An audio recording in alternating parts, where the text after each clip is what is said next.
Le Grand Matin Sud Radio, 7h-9h, Patrick Roger. Et l'invité ce matin, Bérangère Couillard, secrétaire d'État chargée de l'écologie. Bonjour Bérangère Couillard. Bonjour Patrick Roger. Les déplacements d'Emmanuel Macron sur fond de contestation, nous allons y revenir dans un instant avant la venue ce matin du chef de l'État à Ganges dans l'Hérault, où nous serons d'ailleurs en direct tout à l'heure avec Jean-Jacques Bourdin à 10h30.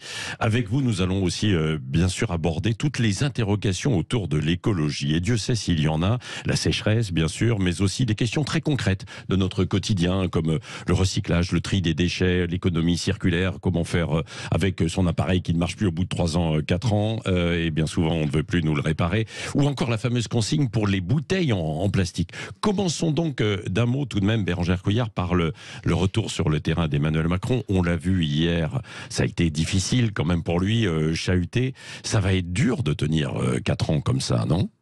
Écoutez, le président de la République, il a fait un déplacement, il a été chahuté par une partie des personnes qui étaient présentes. Il y a aussi des personnes que j'ai entendu lui dire « tenez bon ». Ouais. Il y a une partie, évidemment, de la population qui soutient l'action du président de la République. On vit une période difficile parce qu'on a passé une réforme qui est douloureuse pour les Français. Le président de la République l'a rappelé. C'est un effort qu'on demande aux Français, un effort qui est budgétaire. Il faut revenir du coup à l'équilibre et financer nos systèmes de retraite. Au-delà de ça, le président de la République, il a ouvert un temps de dialogue de 100 jours avec les partenaires sociaux. Il leur a demandé une contribution, d'apporter toutes les idées qu'elle pourrait proposer. Peut-être pas un peu trop tard, parce que les syndicats ils voulaient parler avant, et là on leur fermait la porte, quoi. Après, c'était sur le sujet de la retraite. Le sujet de la retraite, c'est quelque chose qui a été proposé aux Français lors de la campagne présidentielle. Ouais. Le président de la République, il a réalisé la réforme, même d'ailleurs moins, puisque c'était 65 ans dans la campagne présidentielle, et il a proposé 64 ans, mais il y a eu des discussions avec les partenaires sociaux. Maintenant, ce qu'il faut améliorer, c'est le travail. Être mieux payé au travail, et aussi être mieux, la qualité de vie, on va dire, au travail. Et tout ça, il y a donc une période de dialogue qui va s'engager avec les syndicats, les forces vives de la France, pour justement proposer un certain nombre de choses et améliorer donc la vie des Français.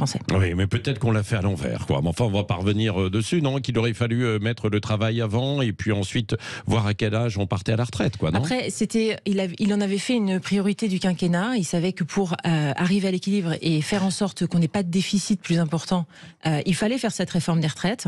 Maintenant, parlons justement de la qualité de vie du travail et surtout de ce que rapporte le travail pour les Français qui se lèvent tôt le matin. Bon, on va voir comment tout ça va évoluer. En tout cas, des questions très concrètes aussi avec vous dans votre secteur de l'écologie. Avant d'y passer, peut-être il y a eu cette décision qui a été prise hier, des petits excès de vitesse de 5 km/h qui ne seront plus sanctionnés. Dernièrement, on voulait plutôt baisser la vitesse. J'entendais Agnès Pannier-Runacher il n'y a pas longtemps qui voulait inciter par exemple les professionnels à rouler à 110 km/h. Est-ce que c'est antinomique, ça, cette décision d'hier avec l'écologie ? Non, parce que je pense que là on parle de 5 km/h. Ça permet en fait, encore une fois, aux Français qui ont beaucoup, enfin qui roulent beaucoup, qui se lèvent tôt le matin, qui souvent perdent des points malheureusement par des fautes d'inattention, et c'est pas volontaire, c'est pas des excès de vitesse volontaires. Donc en fait, c'est juste que ça permet de gagner en tous les cas un petit peu de points et de pas perdre de points en tous les cas bêtement par un petit excès de vitesse de 5 km/h. Il y aura toujours les amendes, quoi. Oui, parce que on peut pas non plus dire que les Français c'est plus 130, c'est 135. La seule chose, c'est que au moins ils ne perdront plus de points, ce qui les empêchera pas donc d'aller travailler. Bérangère Couillard, il y a cette inquiétude autour des conséquences aujourd'hui de la sécheresse. Il y a eu l'incendie de Cerbère dans les Pyrénées-Orientales. Et vous êtes en alerte en fait un peu partout. Et est-ce qu'il y aura des décisions de prise aussi concernant les restrictions d'eau ? Alors je sais que c'est beaucoup Christophe Béchu, mais vous êtes aussi directement concerné. Directement concerné, en effet. Et les feux de forêt, déjà remercier évidemment toutes les sapeurs-pompiers, les forces de sécurité qui sont mobilisées. Je le dis parce que là, ça a été extrêmement important dans les Pyrénées-Orientales, mais il y a eu évidemment une période estivale l'année dernière qui a été particulièrement difficile pour les sapeurs-pompiers et les forces de sécurité. Et en Gironde particulièrement, c'est une terre pour moi, c'est là où je vis. Ouais. Et donc, du coup, ça me touche particulièrement. Mais en effet, des feux de forêt qui sont de plus en plus tôt. Là, on a eu un premier feu de forêt important en avril, ce qui montre aussi que la sécheresse est là. On n'a pas eu on va dire la pluviométrie nécessaire pour recharger les nappes phréatiques et aussi pour humidifier les sols. Et donc, le feu part très facilement. Et donc, d'ailleurs, je profite d'être avec vous et d'avoir les auditeurs qui nous écoutent. Il y a des obligations de défrichage. Je le dis parce qu'il faut débroussailler autour de chez soi. C'est une obligation à 50 mètres de chez soi. Il y a une carte d'ailleurs très facilement consultable sur le site internet du gouvernement. C'est important parce qu'en fait c'est une obligation, mais c'est aussi un geste citoyen pour éviter qu'il y ait des départs de feu. Je rappelle quand même qu'il y a plus de 90% des départs de feu qui sont d'origine humaine. Et donc c'est malheureusement aussi souvent pas volontaire. Et donc une étincelle suffit pour mettre le feu. Et si on débroussaille bien autour de chez soi, ça évite évidemment des dégâts pour les biens immobiliers, évidemment, auxquels tiennent les Français, mais aussi la biodiversité qui souffre et qui est souvent ravagée par ces feux de forêt. Oui, Bérengère Couillard, autre sujet. Alors là, c'est sur la mise en place de consignes sur les bouteilles en plastique. Ça fait beaucoup causer et grincer des dents du côté des maires qui sont plutôt opposés à ça. Est-ce que vous les comprenez? Qu'est-ce que vous leur répondez? Alors, moi, j'ai ouvert une concertation beaucoup plus large que la simple consigne. C'est-à-dire que j'interroge les collectivités, donc les maires, de savoir comment on peut faire mieux. Aujourd'hui, on n'est pas au niveau et si on continue sur cette même dynamique, on ne sera pas au résultat. C'est-à-dire, les résultats, c'est qu'on doit, par exemple, sur l'ensemble des emballages ménagers plastiques, on doit atteindre 55% de recyclage alors qu'on n'est qu'à 25% aujourd'hui. Donc, j'interroge les collectivités de savoir comment on fait ce gap de 30% complémentaire. Si je prends le sujet des bouteilles plastiques, sur lequel vous m'interrogez, il faut qu'on atteigne en 2029 90% de collecte et taux de recyclage. On est à 60%. Avec des grandes disparités sur l'ensemble des régions. Vous avez des régions qui sont des régions bonnes élèves, où en fait on va avoir par exemple les Pays de la Loire, la Bourgogne-Franche-Comté, plus de 80% de collecte et de recyclage. Et il y a des régions, moins de 50%, Île-de-France, la région PACA, qui sont moins disciplinés alors. C'est ça, c'est non? pas que ça. C'est quoi? C'est une organisation, alors aussi du ramassage? Oui, en fait, c'est déjà une volonté politique, il faut le dire. Quand on veut bien faire, il y a des outils qui permettent de bien faire. Donc c'est pour ça que j'interroge les collectivités sur justement quels outils on peut mettre en place.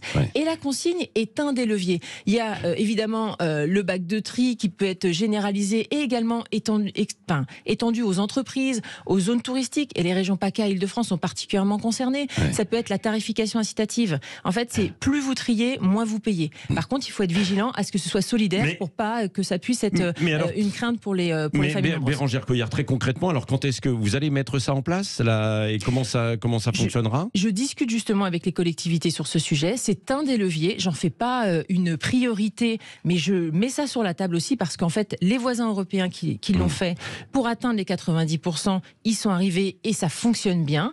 Donc j'interroge juste comment ça la mise en place. Parce que là, les auditeurs se posent la question. Ils achètent des bouteilles en plastique et ils payent une consigne dans leur magasin. En fait, c'est ça. C'est que vous allez dans le magasin, vous allez payer légèrement plus cher votre bouteille. Et donc, en fait, vous refaites le geste de ramener votre bouteille lorsque vous revenez, soit dans le magasin où vous avez l'habitude de faire vos achats, ou soit dans le centre-ville. Enfin, voilà, il y aurait des points de collecte qui seraient très présents. Ce que je veux vous dire aussi, c'est qu'il y a des collectivités qui s'interrogent sur la mise en place de la consigne parce qu'en fait, il y a déjà des consignes parallèles qui s'opèrent.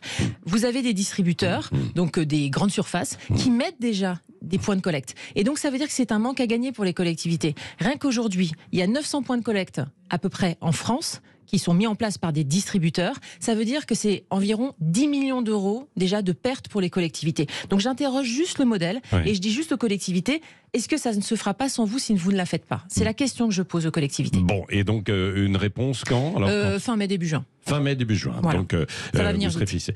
Autre sujet très concret, c'est le bonus réparation. Alors, normalement, il est entré en application, là, je crois, il y a quelques mois, le 15 décembre. Il y a 3 mois. C'est ça. Exactement. Est-ce que ça fonctionne véritablement ou pas? Alors, pas assez. Eh oui, voilà, je peux vous dire, je suis ravie que vous en parliez ce matin. Bah oui, non, mais ça fonctionne on va pas dire pas du tout. Non, mais c'est très compliqué. En fait, alors j'ai lancé officiellement il y a 3 mois. Il y avait 400 magasins labellisés Cali Répare, ce qu'on appelle, et qui donc permet et qui surtout prend les bonus réparation. C'est quoi? C'est un chèque. En fait, c'est une réduction de la facture entre 10 et 45 euros en fonction du petit électroménager ou du téléphone, l'ordinateur que vous venez faire réparer. Donc, il y a un certain nombre de magasins qui acceptent donc de prendre ces réductions qui sont directement payées par le fonds. Il y avait 400 magasins quand j'ai lancé le réseau. Et là, il y en a 1200. On en veut 4000 avant la fin de l'année. Donc, on a beaucoup progressé. Oui. Mais par contre, il faut on ait une meilleure dynamique, parce que si on continue sur cette dynamique-là, on n'arrivera pas aux 4000 sites de réparation. Et ça, alors, c'est qui? Vous visez qui, là, précisément? En fait, je vise les éco-organismes. C'est-à-dire qu'aujourd'hui, ce sont des éco-organismes qui récupèrent, en fait, le fonds, c'est-à-dire une contribution de la part des industriels, et ils sont censés le reverser aux Français. Et donc, moi, ce que je dis, c'est qu'il y a de l'argent aujourd'hui qui dort, et que les éco-organismes, par le fait de ne pas avoir assez de points, donc de magasins labellisés partout en France, du coup il y a moins de réparations générées, parce que les Français, quand c'est à plus de 10 km de chez eux, ils vont pas aller faire un déplacement de 50 km pour aller trouver un magasin bon de 15, ils dépenseront autant en essence. Et donc, si on veut que ça fonctionne, il faut qu'il y ait un maximum de points, en fait, de magasins labellisés, pour que les Français, en fait, s'intéressent au fait de réparer. On sait que aujourd'hui, la réparation pour les Français, c'est une contrainte, et en fait, c'est souvent pas assez intéressant en termes de budget. Vous appelez un réparateur, il vous prend déjà 150 euros pour se déplacer. Alors là, oui, mais là, c'est différent, parce que du coup, vous iriez en fait directement avec votre petit électroménager. Oui. Ça passe du grille-pain au sèche-cheveux au téléphone. Je veux dire, c'est très large. Oui. Donc là, vous avez la possibilité donc de déposer en magasin. Ce qu'il faut, c'est réduire les contraintes. C'est-à-dire les contraintes, il faut trouver un réparateur proche de chez soi. Donc c'est pour ça qu'on souhaite qu'il y ait un maillage important avec un nombre donc de magasins important en France. C'est pour ça qu'on en veut 4000 avant la fin de l'année. Et à côté de ça, il faut avoir des bonus réparation assez intéressants pour que les Français disent je gagne en fait en pouvoir d'achat, je vais plutôt faire réparer plutôt que d'acheter du neuf, parce qu'aujourd'hui il n'y a pas assez d'écart en fait entre le prix du neuf et le prix de la réparation. Oui. Bérengère Couillard, vous êtes en charge de l'écologie. Ce week-end, il va y avoir une mobilisation de militants écologistes contre le projet d'autoroute A69 Toulouse-Castres. Est-ce que vous êtes favorable à ce projet ou pas? Déjà dire que j'espère qu'elle se passera dans le calme, parce qu'on a quand même eu beaucoup de manifestations ces dernières semaines qui ne se sont pas passées dans le respect de l'ordre que nécessite normalement une mobilisation de ce type, une manifestation qui soit dans un... Vous redoutez de la violence ? Oui, je vous le dis, parce qu'en fait, on est arrivé quand même à un certain niveau de violence. Tous les projets aujourd'hui sont contestés. Ouais. Je n'en connais pas un qui n'est pas contesté. Que ce soit sur les réserves de substitution, sur les autoroutes, sur les projets d'énergie renouvelable. Tous les projets sont contestés. Et donc, je ne remets pas en cause qu'il puisse y avoir des contestations et qu'il y ait du débat sur des projets qui vont se mettre en œuvre. Mais j'appelle aussi à la raison, c'est-à-dire qu'on ne peut pas avoir une mobilisation avec de la violence à chaque fois qu'il y a une remise en cause d'un projet. Sur ce sujet, écoutez, je ne l'ai pas regardé extrêmement en détail. Je dois vous dire que c'est un projet des transports, et donc pour le coup, je l'ai moins regardé en détail. Oui, mais c'est l'écologie, puisqu'il y a l'abattage d'arbres notamment qui est prévu, et c'est ce que dénoncent certains militants. Vous savez, Patrick Roger, à chaque fois qu'il y a une décision d'un projet, il y a toujours des études qui sont menées, et avec des scientifiques. Et moi, je crois à la science. Et donc, à un moment donné, si des scientifiques, en tous les cas, les professionnels, les experts, ceux qui savent, disent que ce projet est possible et qu'il y a de la compensation, parce que tout projet aujourd'hui qui est réalisé, il y a de la compensation, notamment pour la biodiversité. Donc je dis juste que sur ce projet, je ne m'y suis pas penchée particulièrement, mais que, en tout cas, si ça a été validé, c'est que normalement ça répond aux différents critères. Oui. Dernière question, il nous reste une minute, Bérengère Couillard. Le journaliste et militant écologiste Hugo Clément a été pris à partie sur les réseaux sociaux parce qu'il a débattu d'écologie avec Jordan Bardella du Rassemblement national. Quel est votre avis? L'écologie n'appartient pas à un seul camp?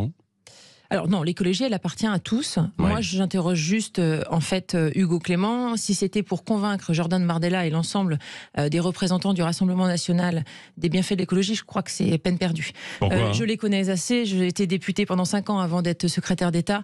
Ils n'ont pas voté un seul texte en faveur de l'écologie. La dernière fois... Par exemple, ils sont pour la production en circuit court depuis des années chez Marine Le Pen. C'est juste qu'ils défendent... ils ont des idées nationalistes, et donc du coup... ça en fait partie. D'accord, mais...